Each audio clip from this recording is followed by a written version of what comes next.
Hello students, welcome to this lecture. In previous lecture we have completed the phylum Annelida. In today's lecture we are going to see the next phylum, phylum number 6, that is Arthropoda. Very well known organisms are present here from this Arthropoda. You know most of these organisms from this phylum. So let us start here. Phylum Arthropoda. Here the meaning of arthropoda is arthros means jointed and poda means legs. This is the typical characteristic feature of this phylum, that the organisms belonging to phylum arthropoda are showing jointed legs. म्हणजे त्यांचे जे पाय आहेत त्याला jointed appendages पण म्हणलं जातं किंवा जॉइंटेड लेग्स असं त्याचं स्ट्रक्चर आहे. आपण नंतर बघणार आहे ते characteristic feature. So all the organisms which are having jointed appendages or jointed legs are here present in this phylum Arthropoda. The examples here we have to see. These are the different examples. You can see here the cockroach, butterfly, scorpion, centipede, crab. These are the different examples from this Arthropoda. Let us see in the diagram here. तर इथं तुम्ही बघू शकता हे सगळे examples आहेत बघा. इथं क्रॅब, पहिले एक्झाम्पल इथं क्रॅब दाखवलेला आहे, खेकडा. दुसरा आहे सेंटिपेड, त्याला आपण पैसा किडा वगैरे म्हणतो. त्यानंतर हा आहे स्कॉर्पिओन, विंचू आपण त्याला म्हणतो. मिलीपेड पैसा किड्यासारखं दिसणार आहे. बटरफ्लाय आपल्याला सर्वांना माहिती आहे. आणि हा कॉकरोच. असे हे डिफरंट एक्झाम्पल्स आहेत. And you can observe here in each organism the legs. Particularly आता इथं क्रॅबच्या बाबतीमध्ये बघा पाय दिसत आहेत. फॉर एक्झाम्पल इकडचा आपण हा पाय जर बघितला, इथं 2 पाय आहे, त्याला मी गोल करते. तर दीज लेग्स आर जॉइंटेड. हा एक सेगमेंट आहे, हा दुसरा सेगमेंट आहे, हा तिसरा सेगमेंट आहे. हा एक दिसतोय, हा एक दिसतोय, हा एक, असे 3-4 असे काय आहेत सेगमेंटेड अपेंडेजेस आपण त्याला म्हणूया, किंवा जॉइंटेड अपेंडेजेस. तेच विंचवाच्या पायाच्या बाबतीमध्ये सुद्धा बघितलं तर तुम्हाला जॉइंटेड अपेंडेजेस बघायला मिळतील. कॉकरोचच्या पायाच्या बाबतीमध्ये सुद्धा जॉइंटेड अपेंडेजेस बघायला मिळतील. इकडं सेंटिपेड आणि मिलीपेड दाखवलेले त्यांच्यामध्ये सुद्धा हे जॉइंटेड अपेंडेजेस बघायला मिळतील. So the typical characteristic feature of this phylum here, that jointed appendages or jointed legs are present in the phylum Arthropoda. Okay, let us see the next characteristic features. This phylum Arthropoda is largest phylum and it is most successful phylum. So here from this kingdom Animalia, the largest and most successful phylum is the phylum Arthropoda. पूर्ण animals जेवढे आहेत या पृथ्वीवरती त्यामध्ये सगळ्यात जास्त animals ची संख्या ही या ग्रुपमध्ये आपल्याला बघायला मिळते, म्हणून ह्याला लार्जेस्ट फायलम म्हणलेलं आहे. And most successful phylum. Why it is called as a most successful phylum? Because the number of organisms are more than the other groups of organism and everywhere these organisms we can found, and hence here the most successful phylum we can call it as. And the animals are showing jointed appendages. This is the typical characteristic feature of this phylum, that all organisms are showing jointed appendages. So you can see here, this is the jointed appendage. In the diagram we can see just so you can see here in the diagram, these are the jointed appendage like structure. इथे तुम्ही बघू शकताय jointed appendage. तर हे पायाची जी भाग आहे छोटी छोटी ते एकमेकाला अशी जोडलेले असतात, किंवा या साईडला तुम्ही बघू शकता हे जॉइंटेड अपेंडेज या पण डायग्राम मध्ये बघायला मिळतं आणि या पण डायग्राम मध्ये बघायला मिळतं. So this is the typical characteristic feature, jointed appendages. Next here, arthropods are solitary or colonial and most of them are free living. Barnacles are sedentary. आता हे त्याच्या हॅबिटेट विषयीचं कॅरेक्टरिस्टिक फीचर आहे बघा, की arthropods R solitary or colonial म्हणलेलं आहे, म्हणजे एकटे राहणारे असतील किंवा कॉलनीमध्ये राहणारे असतील.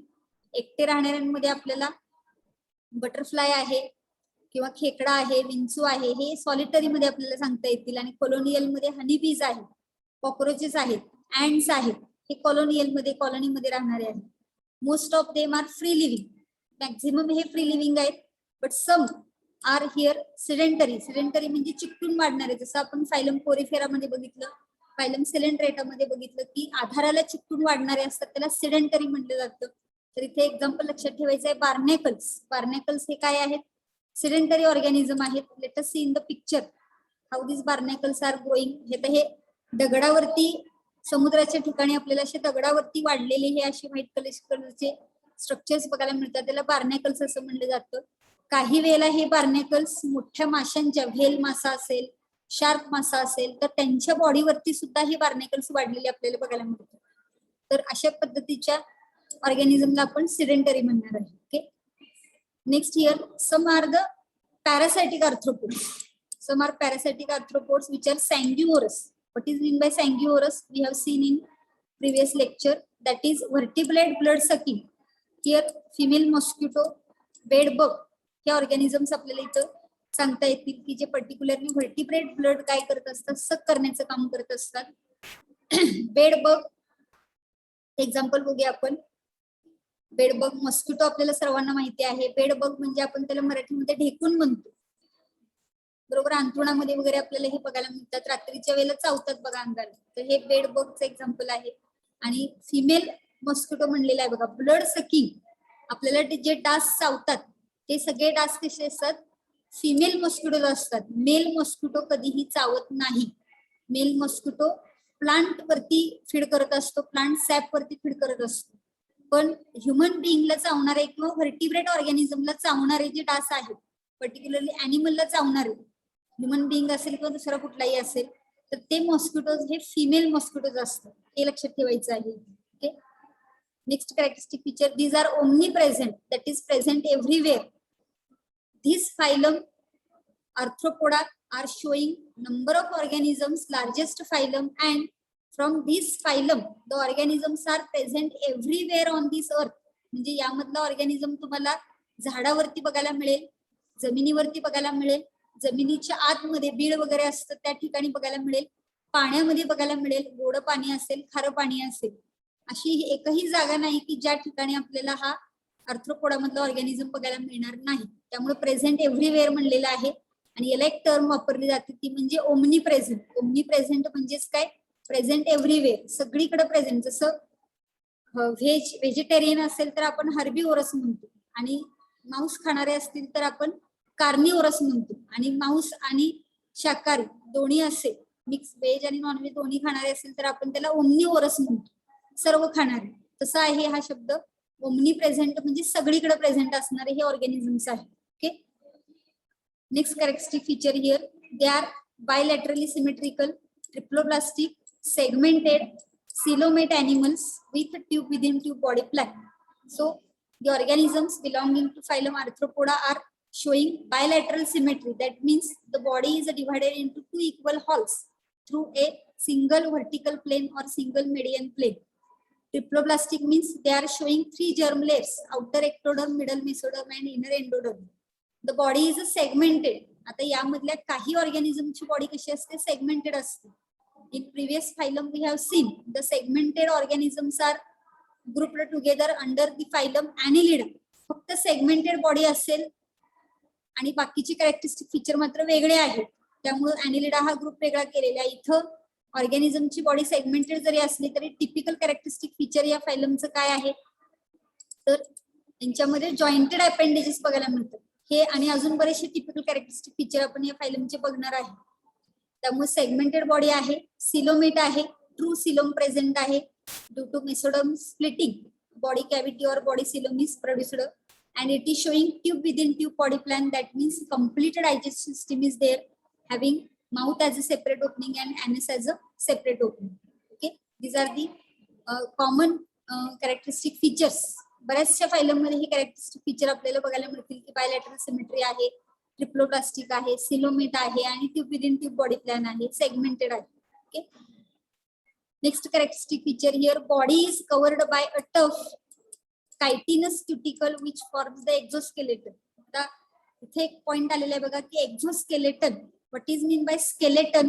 Skeleton means structural framework of the body, that is known as the skeleton. कोणत्याही ऑर्गॅनिझमच्या बॉडीचे एक स्ट्रक्चरल फ्रेमवर्क असतं आणि ते स्ट्रक्चरल फ्रेमवर्क म्हणजे स्केलेटन म्हणलं जातं. Some organisms are showing skeleton outside the outer surface of the body and some organisms are showing skeleton inside the body. If the skeleton is present inside the body, it is called as the endoskeleton, and if the skeleton is present on the outer surface of the body, it is called as the exoskeleton. In primitive type of organism, we can observe the exoskeleton. That means skeleton present on the outer surface of the body. And in higher organisms, the skeleton is present inside the body.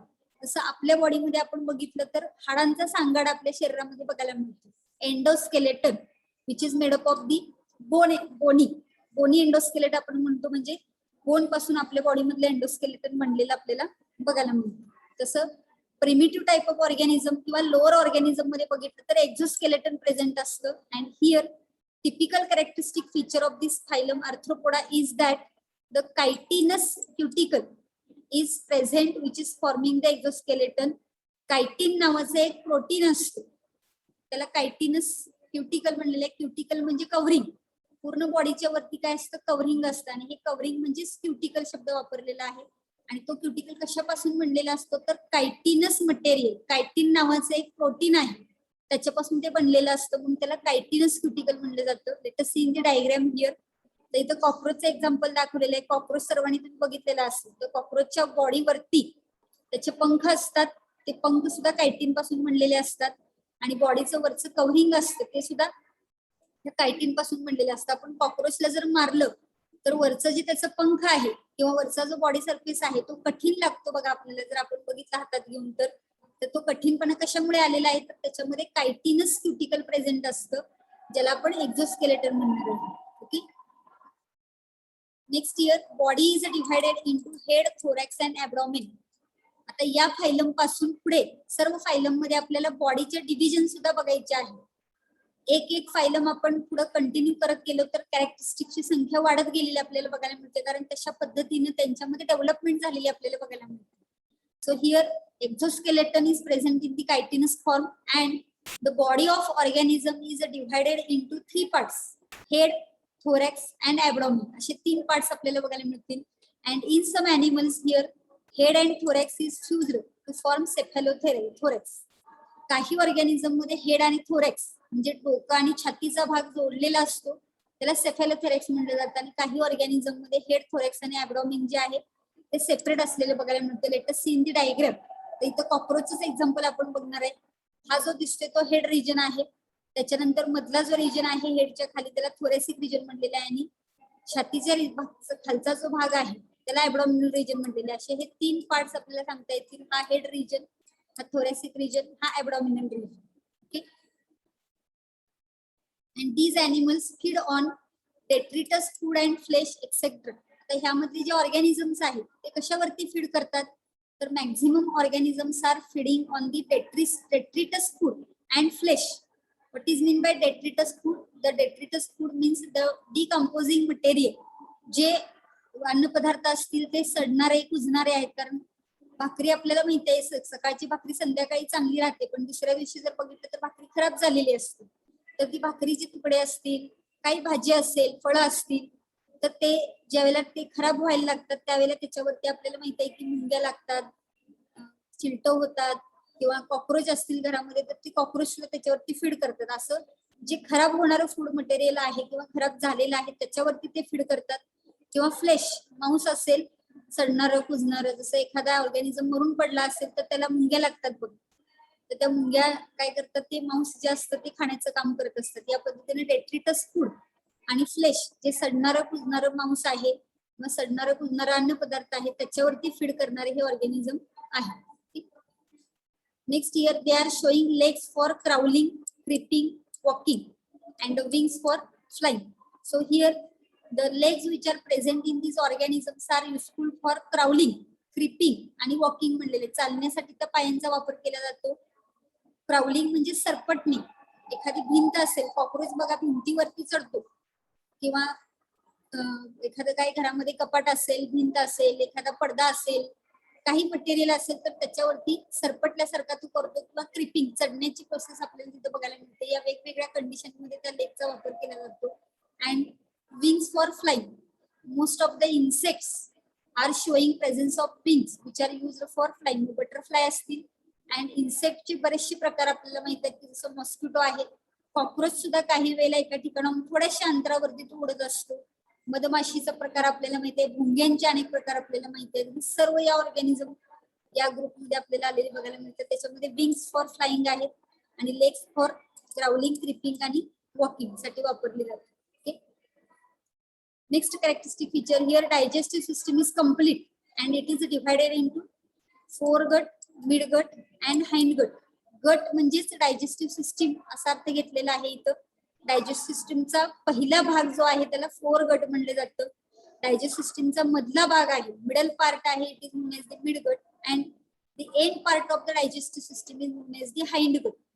In topic study of animal type cockroach, we have to study in the detail the digestive system of cockroach. त्यावेळेला तुम्हाला digest system ह्या आर्थ्रोपोडामध्ये कशी असते त्याच्यासाठी एक आपण cockroach अॅनिमलची माहिती नंतर घेणार आहे. त्यावेळेला त्याची फोरगट कुठं आहे, मिडगट कुठं आहे, हाइंडगट कुठं आहे, हे डिटेल्स आपण त्या टॉपिक मध्ये स्टडी करणार आहे. त्यामुळे आता मी इथे डायजेस्ट सिस्टीमची तुम्हाला जास्त माहिती सांगणार नाही.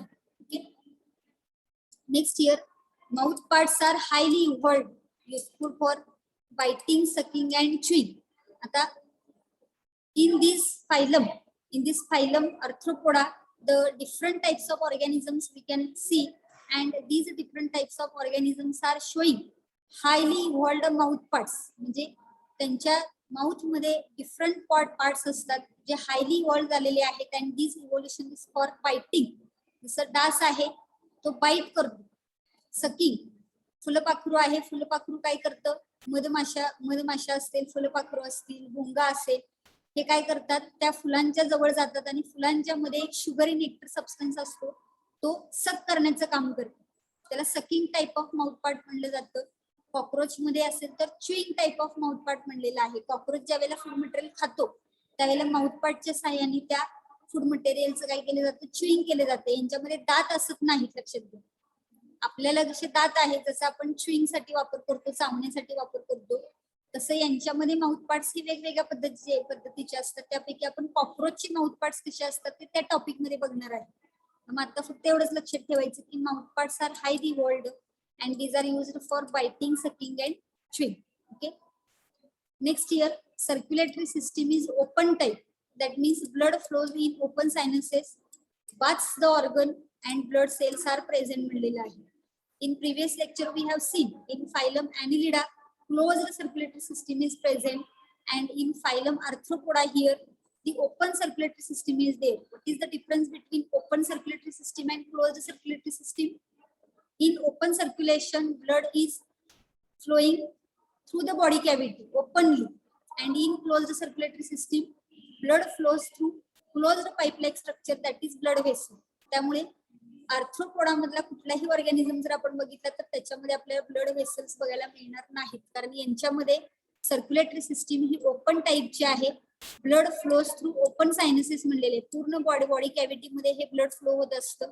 अँड बाथ्स द ऑर्गन म्हणलेलं आहे, म्हणजे प्रत्येक ऑर्गनला ब्लड न आंघोळ घातल्यासारखं स्ट्रक्चर आपल्याला तिथं बघायला मिळतं. प्रत्येक ऑर्गन त्या रक्तामध्ये बुडालेला असतो. या टाइपचं स्ट्रक्चर आपल्याला इथं बघायला मिळते, या टाइपची सिस्टीम आपल्याला बघायला मिळते. तसेच ब्लड सेल्स याच्यामध्ये प्रेझेंट असतात. जसं आपल्या बॉडीमध्ये आपण बघितलं तर आपल्या ब्लड मध्ये तांबड्या पेशी आहेत, पांढऱ्या पेशी आहेत आणि प्लेटलेट्स असतात. तसं यांच्याही बॉडीमध्ये आपल्याला काही ब्लड सेल्स बघायला मिळतात. आपण सर्क्युलेटरी सिस्टीम कॉक्रोचची बघणार आहे कॉक्रोचच्या टॉपिक मध्ये. त्यावेळेला तुम्हाला अजून क्लिअर होईल की ओपन सर्क्युलेटरी सिस्टीम कशी असते. Okay. Then respiration takes place through gills, book gills, tracheal system or book lungs. So here you can see the organisms which are aquatic. जे ऑर्गॅनिझम पाण्यामध्ये राहतात त्यांच्यामध्ये गिल्स असतात, बुक गिल्स असतात. आणि जे जमिनीवरती राहतात त्यांच्यामध्ये बुक लंग आहेत किंवा ट्रॅकियल सिस्टीम आहे. त्याच्यामध्ये ट्रॅकियल सिस्टीम कशी असते तर ती कॉक्रोच मध्ये आपल्याला बघायला मिळते. आपल्यामध्ये कशी ब्रॉन्काय आणि ब्रॉन्क्युल्स असतात लंग्स मध्ये, तसं यांच्यामध्ये ट्रॅकिया आणि ट्रॅक्युअल्स असतात. त्याला ट्रॅकियल सिस्टीम म्हणलेलं आहे. ती कॉक्रोच मध्ये बघायला मिळते. ते आपण कॉक्रोचच्या टॉपिक मध्ये डिटेल बघणार आहे. गिल्स आपल्याला माहित आहे, जसं फिश मध्ये गिल्स असतात तसं जे अक्वॅटिक ऑर्गॅनिझम आहेत आर्थ्रोपोडा मध्ये त्यांच्यामध्ये गिल्स आणि बुक गिल्स म्हणजे काय, जसं पुस्तकांमध्ये भरपूर पानं असतात तशी गिल्स आपल्याला प्लेट लाईक स्ट्रक्चर मध्ये, पडद्या लाईक स्ट्रक्चर मध्ये आपल्याला बघायला मिळतात. त्याला बुक गिल्स म्हणलेलं आहे. तसंच लंगचं स्ट्रक्चर आहे, प्लेट लाईक स्ट्रक्चर असतं, त्याला बुक लंग म्हणलेलं आहे. So here you can see the book gills like structure. इथं बघू शकता हे खेकड्याचं स्ट्रक्चर किंवा विंचवाचं स्ट्रक्चर दाखवलेलं आहे.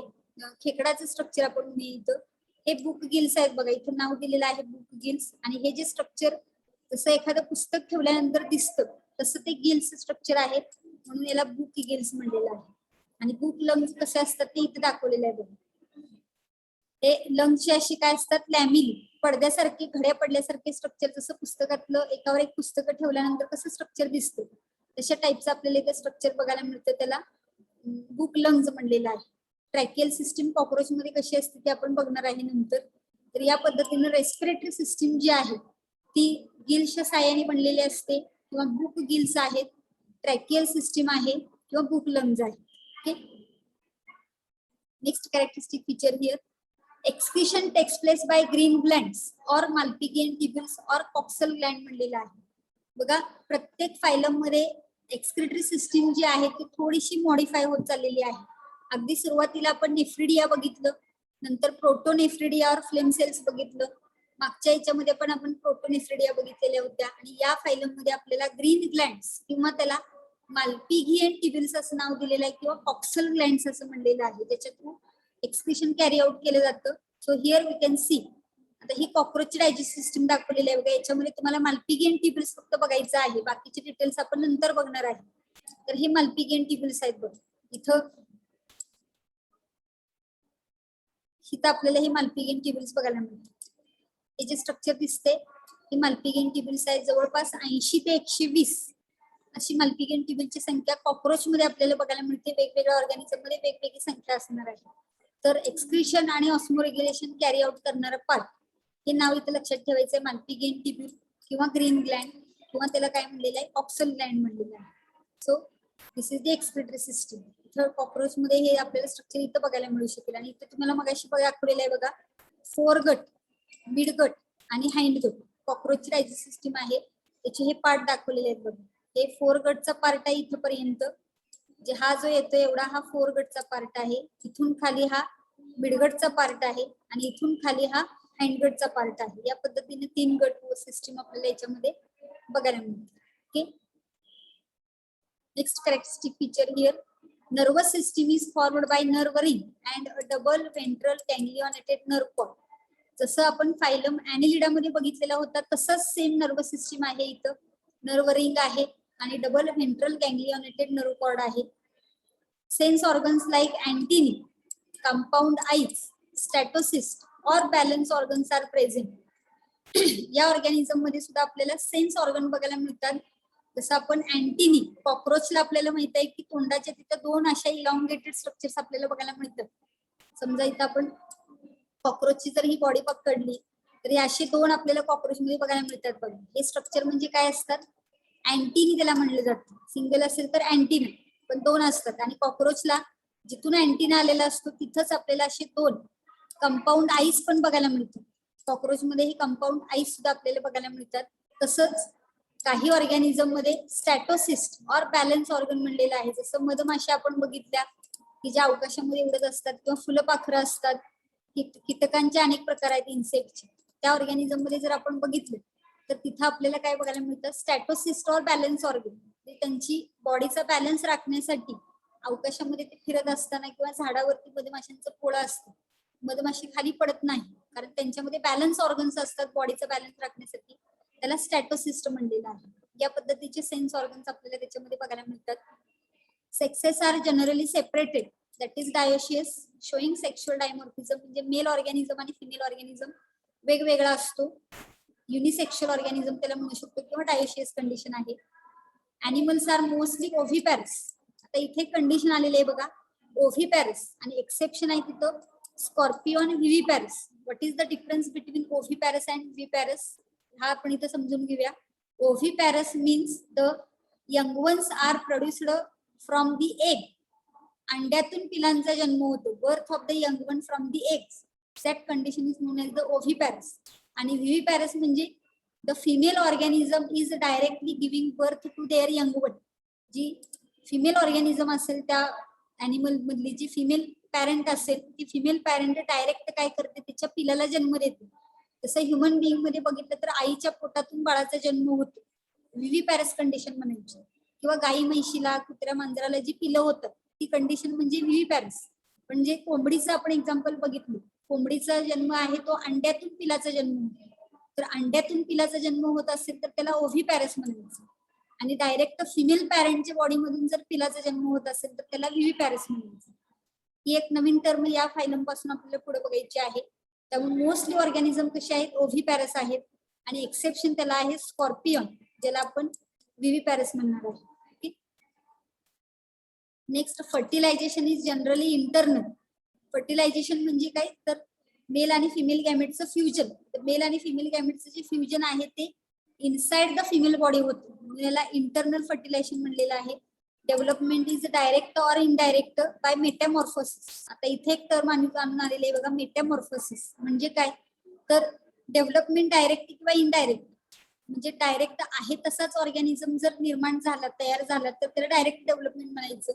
आणि अळीची अवस्था असेल, लार्व्हल स्टेज असेल तर इनडायरेक्ट डेव्हलपमेंट. जसं फुलपाखरामध्ये फुलपाखराची एग्ज असतात, अंडी असतात, अंड्यातून सुरवंट बाहेर येतो, सुरवंटाचा कोश तयार होतो आणि कोशातून फुलपाखरू बाहेर पडतो. मग सुरवंटापासून फुलपाखरू तयार होण्यामध्ये किती त्याच्यामध्ये चेंजेस होतात, मॉर्फॉलॉजिकल डिफरन्स किती आहे. सुरवंट फार छान दिसत नाही, पण फुलपाखरू जर बघितलं तयार झाल्यानंतर ते किती रंगीबेरंगी कलरफुल छान दिसतं. म्हणजे मॉर्फॉलॉजिकल चेंजेस खूप मोठ्या प्रमाणामध्ये होतात. म्हणून या कंडिशनला काय म्हणलं जातं, मेटामॉर्फोसिस म्हणलेलं आहे. मेटा म्हणजे लार्ज आणि मॉर्फोसिस म्हणजे काय, मॉर्फॉलॉजिकल चेंजेस. जसं फुलपाखराची अंडी आहे, अंडीतून त्याची आळी बाहेर येते. आळी काय छान नसते दिसायला, परंतु आळीचा नंतर कोश तयार होतो आणि कोशातून छानपैकी फुलपाखरू बाहेर पडतं.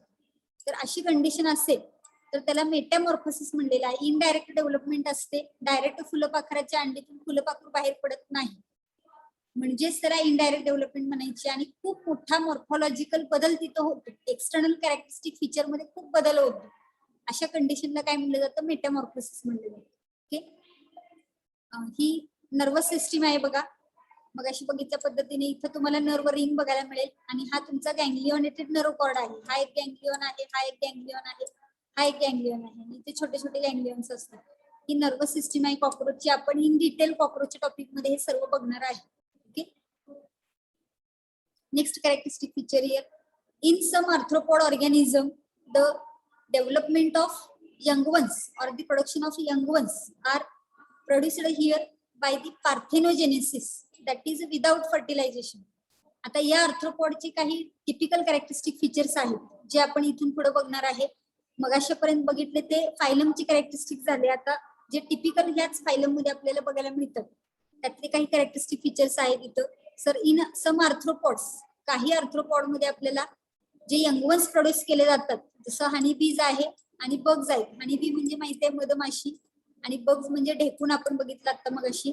तर हनी बीज आणि बग्स किंवा अनेक अशी कीटक आहेत ज्यांच्यामध्ये ऑफस्प्रिंगचं प्रोडक्शन ही पार्थिनोजेनेटिकली होतं, दॅट मीन्स विदाउट फर्टिलायझेशन.